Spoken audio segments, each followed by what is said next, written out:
Matthew 18:1. At that time the disciples came to Jesus, saying, "Who is the greatest in the kingdom of heaven?" And calling to him a child, he put him in the midst of them and said, "Truly I say to you, unless you turn and become like children, you will never enter the kingdom of heaven. Whoever humbles himself like this child is the greatest in the kingdom of heaven. Whoever receives one child in my name receives me, but whoever causes one of these little ones who believe in me to sin, it would be better for him to have a great millstone fastened around his neck and to be drowned in the depth of the sea." Okay, we're going to stop there. I really probably should have just stopped at verse 4, because 5 and 6 is a completely different idea with it. So 1 through 4. At the phrasing of "at that time," obviously we were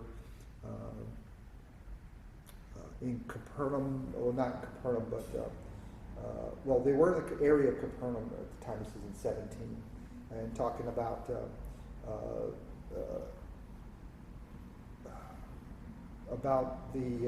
question of paying the religious tax. This is the temple tax, and so it was around in this where people were still trying to trip him up. You know, why doesn't Jesus pay the tax and that kind of stuff? And so it's in this kind of this time that is going on here, and then once again the disciples, who I don't think fully have connected who Jesus really is. You know, what is really going on. I don't think they're fully connected yet. Either that, or they got it into their head once again about, you know, we're with the Messiah. That's us. Right. We are in the end team here. So they start asking, well, so who's the greatest? You know, why would people care or do something like that? Human nature. Well, it seems like that's a good excuse. It's just kind of a broad statement. Yeah, it's human nature. That's just the way we are. We can't help it. The devil made me do it. I'm just saying it's consistently human nature. Yeah, we consistently see it, don't we? Yeah, we really do consistently see it. Yeah, especially with their thought of who the Messiah was and what he was coming for, right? Yeah. Is that, you know, if he was going to be in a place of authority, ruling over a kingdom there on the earth, you know, the thought was, well, you know, I'd like to be one of those rulers with him to have the power and everything over, you know. Yeah. As they saw the Romans do. Right. Right. Yeah. Right. It just something about always wanting to be on top dog, I guess. Yeah. To be. That's what I mean by human nature. Yeah. Yeah. There's always something about it. You know, I've been watching that series that they did, The Chosen. I don't know if you had a chance to see that. It's really good. You need to watch it. Is it on regular TV? You can actually go to the website and watch it on streaming on your phone or your. Really? Okay. It's excellent. They take a lot of they take some dramatic liberties with how they introduce characters and stuff, sure. But it really puts it gives you a visual context to what's going on. And one of the things that they did in The Chosen with this whole idea here is how the disciples within themselves were trying to set up who was in authority. Because there were times that, you know, the guy that plays Peter was like, you know, Jesus, there are times when you're gone for hours at a time, and we have to make decisions on who's going to do what, who's going to wheel the cart down the path as we're going and stuff like that. And we need to have somebody in charge who's going to make those decisions while you're not here to do that. Does Keith you relate to all this? Yes. I mean, I can picture every project team. Yep. Oh, exactly right. Exactly. So there were, you know, who's in charge? And so there were times, you know, I mean, the one episode they had where, you know, Jesus was talking to Simon Peter and said, you know, you've been a leader. He said, your time's going to come. He said, but I have all of these people here, and I've called them for different reasons. And, you know, you have to understand that if you're going to leave, you just got to be, the way he put it, he said, you just got to be a lot nicer about it, you know, kind of thing. But So it was that, you know, the interplay between between the 12 as to who was going to make the decisions when Jesus wasn't there. Yeah. You know, as this whole group that were traveling. Right. So, Wow, that's cool. Yeah. I would say watch it. I mean, I found myself sometimes just sitting there, I was crying, Really? you know, because it brings it to life. Right. It puts perspective. Yeah, So me too. yeah. So the question here is, who is the greatest in the kingdom of heaven? So not just who's the greatest amongst us now, but it's kind of this wider swath. Mm-hmm. Now, I would have thought, just on the surface, the question would have been like, would have been expected answers like, well, Moses or Jeremiah or, you know, some kind of thing like that. But that's not kind of what I get in reading the commentaries. I don't really get that kind of insider information, but rather it's who is greatest amongst us. You know, who is the greater? Are we the disciples, or the kings and, you know, princesses and stuff? Right. So I just find it kind of interesting that the real question is in the kingdom of heaven, and not it just seemed odd to me about it. Mm-hmm. But what I find even further odd is Jesus' answer, which is he does it with a show and tell, right? And I think this is where the cleverness is. So if it really is a question of positioning amongst the disciples, amongst the 12 or plus, because you know there was an outer ring of people too, right? Mm-hmm. There was the 12, and then there was even more, 70, yeah. right? So there's a lot more there.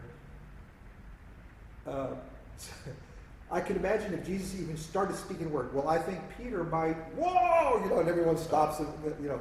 But if you put a small child, everyone kind of respects, you know, well, we can't, you know, be offensive to the, you know, the child. Right. So it might be a good, I don't know, maybe I'm thinking too humanistically here, of putting a small child so that everyone's, oh, look how cute, and not really, you know. Obviously, then it'd be some kind of a exhibit. Right. To the point. Right, to the point. And he does, you know, he brings them in, and I think that's the great illustration.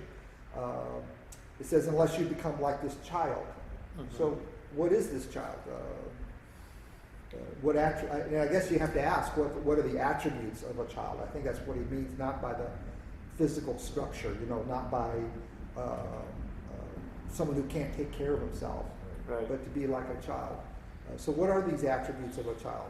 You know, even elsewhere, we're taught about being the least of these as opposed to the greatest or the lowly things. Right. Well, it's used in, I think it's Romans, it talks about the lowly, as opposed to, you know, people always assume it's the rich or the powerful. Right. Or the privileged in some way. Yeah. I find it interesting that he connects, that the answer is, you will never enter the kingdom of heaven. It's not really was the question, was it? Right. The question was, who was the greatest? And he said, you can't even get into heaven unless you're like a child. Your first step is to get into heaven. Right. So, who is the greatest in the kingdom of heaven? Well, hello, you have to be in the kingdom of heaven first to care, or to be. You remember the Beatitudes we talked about, right?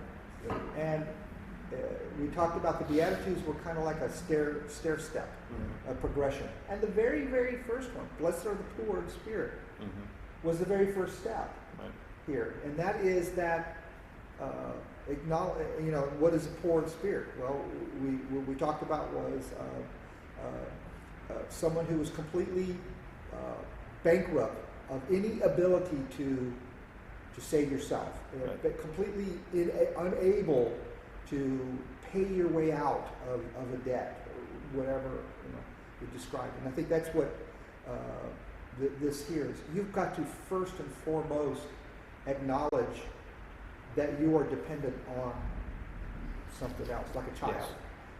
And I think that's that attribute that he was trying Yeah. to say is, you think you're great, but you need to be acknowledging that you haven't got anything. Right.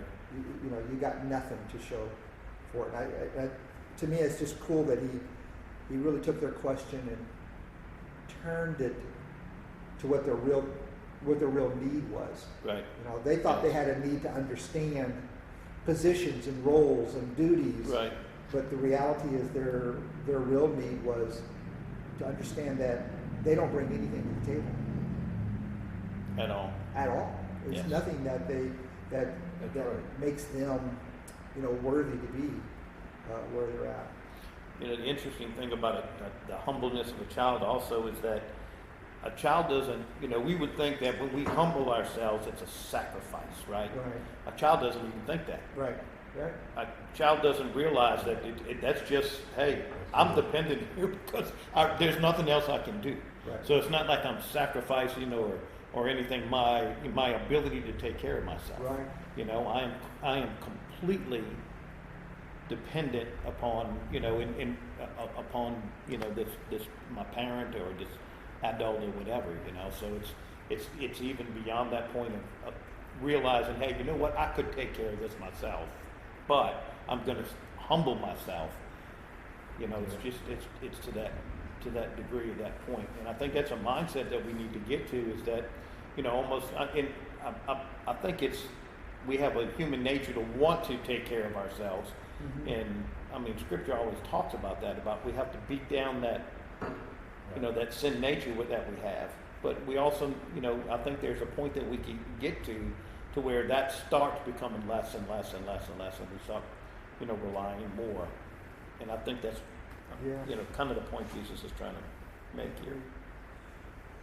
You mentioned about the word humble, and I realized that once again, this is one of those English words that we, over time, over our culture or whatever, may have misused or misunderstood what humble, you know, means.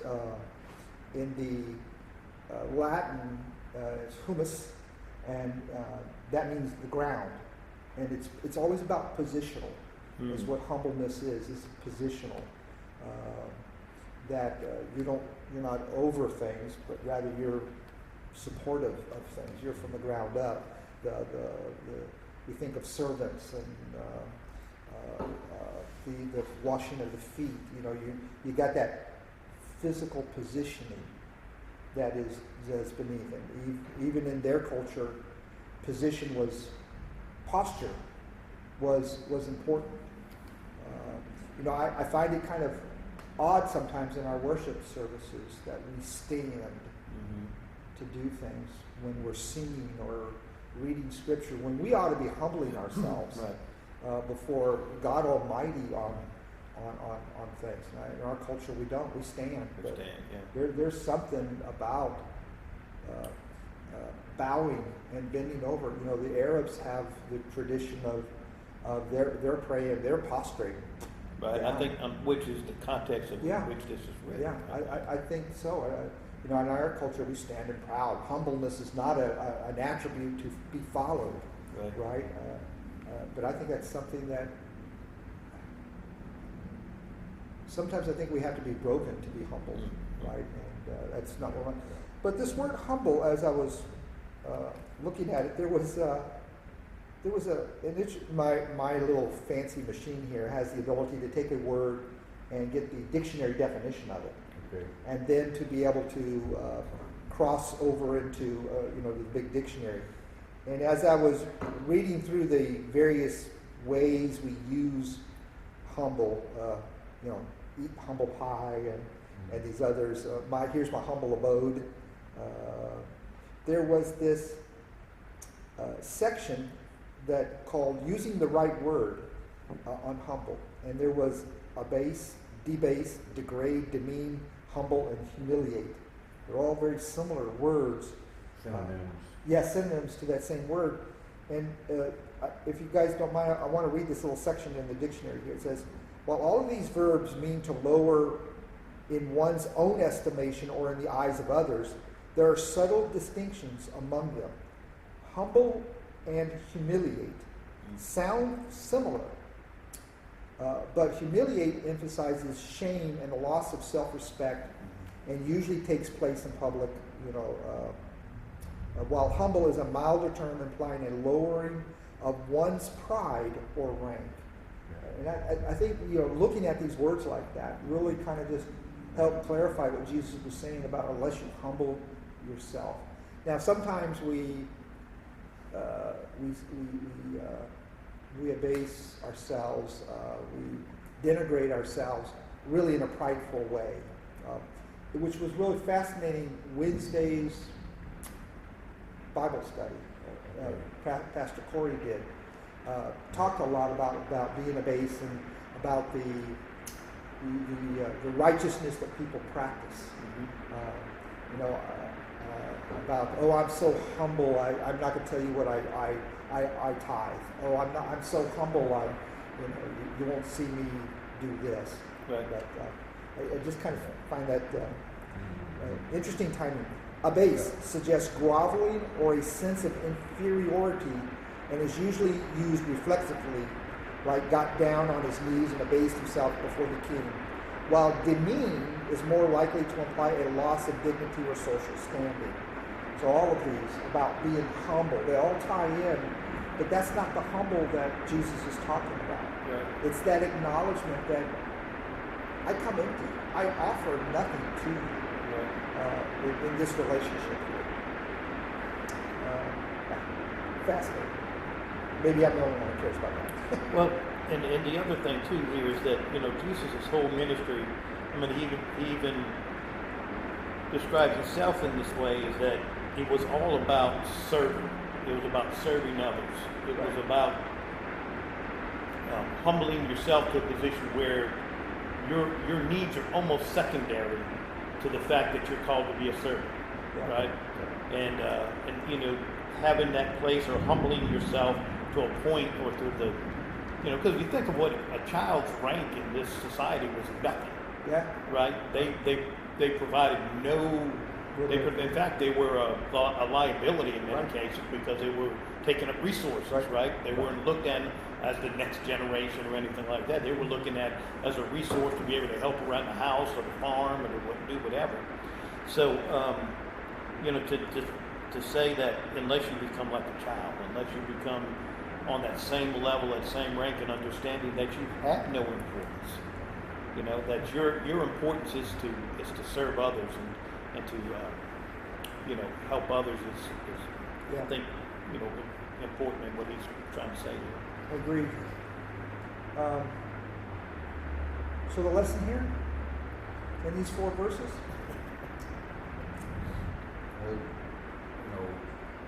Don't seek to be put yourself out there as being important, as if that somehow makes you part of the kingdom. Right. Earning some kind of statue or statute recognition. Right. Yeah, I kind of interpret this as I do a one-line phrase here. It ain't about you. Right. Yeah. That's kind of what I get out of this. Howard, it's not about you. Right. Okay. All right, we're going to stop there. Believe it or not. Okay. Time-wise, we're going to stop there too. Okay. What else are we praying for?